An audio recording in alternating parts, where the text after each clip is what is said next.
Ito yung aking firma. Huawei Pura 70 series. Freebies. Ito yung, heavy Pura 70. This one is Pura 70. This one is the Pura 70 Pro. Pura 70 Pro, and this one is the Pura 70 Ultra. Tingnan natin. This one is Pura 70. Ito yung may kulay pink. Pink yung kinuha ko. And this one is the Pura Pro. White. Puro white ang naka-display. Hanap tayo na ano. Ito white din yata eh. Hindi, green. Ito yung nakikita kong kino-commercial nila sa TikTok. Inang pink. This one, ayan, sa dito lang sa Pura 70 may pink. Saka siya yung parang pinakamura. Ito ay nasa, ang Pura 70 ay nasa 47,999. Ayan, tapos ito yung isa na Pro, kulay. Tapos ito naman ay yung Ultra. Tawagin po yung pangalan. Sige. Nakapila. Gift box. Ano ba ang meron nito? Sige, buksan mo na. Tumbler, tsaka tote bag. Ayan. Sige. Yan. Diba? Ang ganda ng package. Yung buksan mo, Marco. Ganda ng box. Nag-pre-order kasi. Pag pre-order kasi maraming freebies. Ganon. May wine. Tote bag. Ito. Coffee cup tumbler. Portable coffee cup. Yun siya, oh. Ayun. Si Pura 70.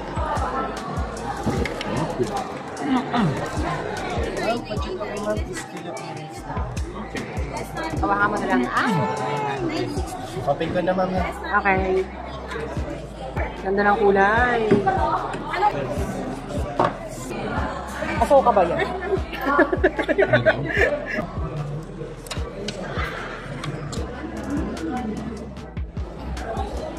Ayan siya.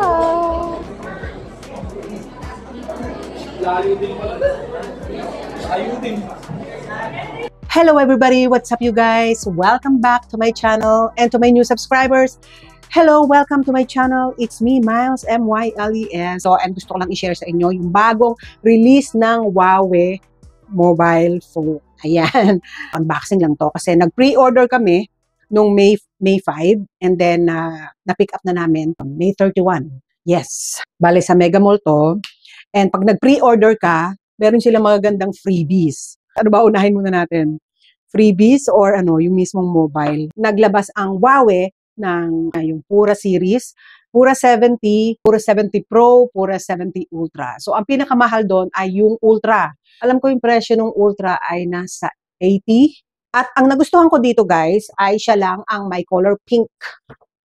Ito siya guys. Kasi pina-clone ko na yung ibang phone ko. Siya lang ang my color pink. Meron siyang tatlong kulay. Isang pink, white, and black. So pink ako, pink. Maganda ang pagkaka-pink niya guys. And then pag nag-pre-order ka, ang gaganda ng mga freebies. Meron silang DJI Osmo Mobile 6 worth 8,000 yata to eh. And then meron din silang free buds 2 ng Huawei worth 10,000. So, yan. Yan ay nakuha ko lang dahil nag-pre-order kami, kaya ako nakuha. And then, meron silang, ayun, tote bag and travel pack. Gift box daw ang tawag dyan. So, buksan natin. Portable coffee cup. Ganda ng kanilang pa-freebies. Ayan ang kanilang, yung sa mga freebies nila kung nag-pre-order ka. And then, itong tote bag.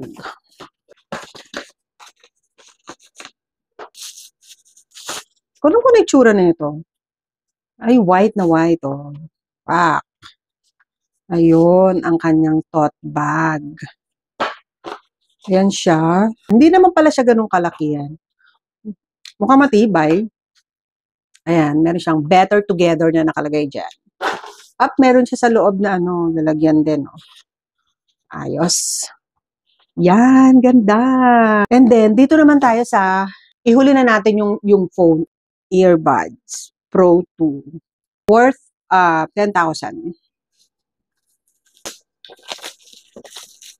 Alam nyo, Huawei user talaga kami kasi okay siya sa battery, okay yung camera niya, syempre yung stabilization, lahat. Pati sa gabi, maganda siya.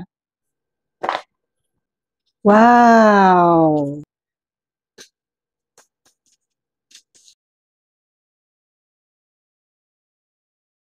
Ganda. Yan ang kanyang FreeBuds 2.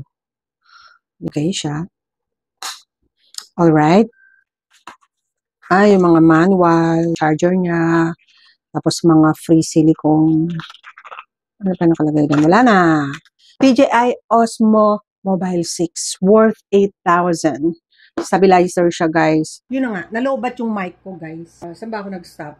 Okay lang yan, may built-in mic naman tong aking ginagamit. Kaya lang, syempre, iba pa rin yung merong mic, diba? But anyway, ito ay Osmo Mobile 6. Yan, nabuksan na natin. Or less, alam ko naman to kasi ano rin ako DJI user din ako. DJI user. Then, syempre, yung manual, no? Yung magnetic na dinidikit sa cellphone. Stand nung stabilizer. Gusto nyo ba makita? Ay, meron pa siyang frame ganun, no? Ano ba to? Hindi ko alam kung ano to. At ito yung stabilizer.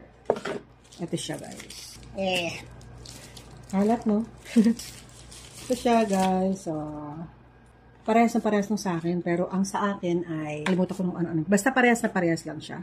Yung stand niya, no? Gusto nyo ba buksan ko? Sige, pakita ko na rin. Ayan. Ito siya. Yung sa akin kasi, napapahaba. Ito, parang stand lang siya. Ayan. Stand lang. Didikit mo lang dito. Parang siyang siya nung sa akin. Ayan, nagbukas na siya. Ayan, meron siya ditong indicator. Paano ba ito na off? Ayun. Nag-off siya. Automatic. Yung phone. Ang ganda nito, guys. Sobra. Kulay pink.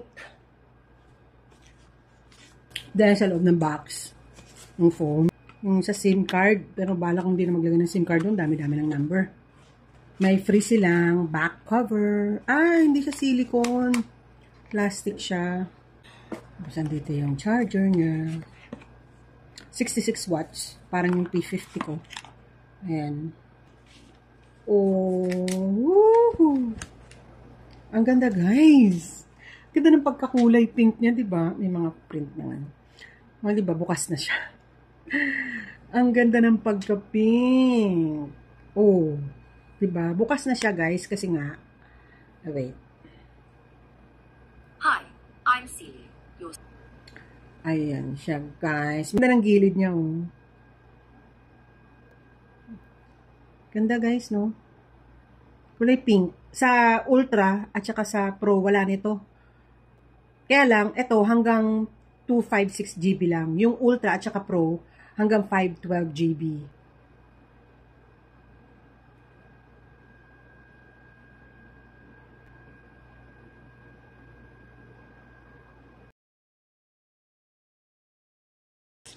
Ang ganda, guys, diba? Girl na girl. Parehas lang naman yan kasi naka-clone lang naman sa akin yan. Tapos mamimili ka ng mga ganyan dyan. So, hindi pa naka-activate yung aking fingerprints. Wala pa naka-activate dyan. Bale, mga application ko pa lang nandyan. Ito ay sa Mega Mall namin kinuha. Sa Huawei Mega Mall. So, grab yours, guys. Thank you for watching, guys. I hope you like this video. Don't forget to give it a like. See you on my next one. Bye!